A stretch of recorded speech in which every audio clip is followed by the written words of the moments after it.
اصول تو یہ تھا کہ جس جماعت کا جو حصہ تھا اسی کو ملتا. تو 8 فروری کو جب ووٹنگ ہو رہی تھی تو وہ لوگ جو تحریک انصاف کے حمایت یافتہ تھے وہ تو ایک آزاد رکن کی حیثیت سے منتخب ہو کر آئے, اور اس دوران میں سپریم کورٹ نے یہ نہیں کہا کہ ہم نے پی ٹی آئی کو الیکشن سے باہر کیا ہے یا ہم نے بلے کا نشان واپس نہیں چھینا. جب یہ کیسز سپریم کورٹ میں لگے اس 13 رکنی بینچ کے سامنے جولائی 2024 کو 13 رکنی بینچ تھا, قاضی فائزی صاحب خود اس کے اندر شامل تھے,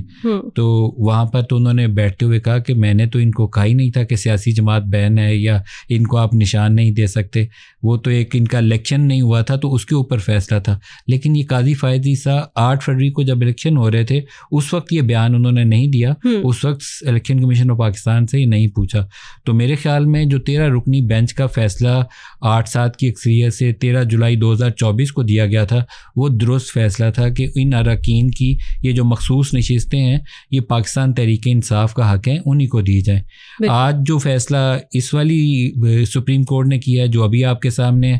یہ فیصلہ 26ویں آئینی ترمیم کے بعد والی سپریم کورٹ کا فیصلہ ہے. تو مجھے اس کے اوپر بہت شدید قسم کا اعتراض ہے. ایک فیصلے کے اوپر فیئر کامنٹ کرنا کانٹیمپٹ کے زمرے میں نہیں آتا, اس لیے میری رائے یہ ہے کہ پہلے 26ویں آئینی ترمیم جو ایک کنٹروورشل طریقے سے پاس کروائی گئی تھی, پہلے اس کا معاملہ طے ہونا چاہیے تھا. جب وہ معاملہ طے ہو جاتا, وہ غیر متنازع ہو جاتی, تو پھر انہیں اس مخصوص نشستوں کی طرف آنا چاہیے تھا.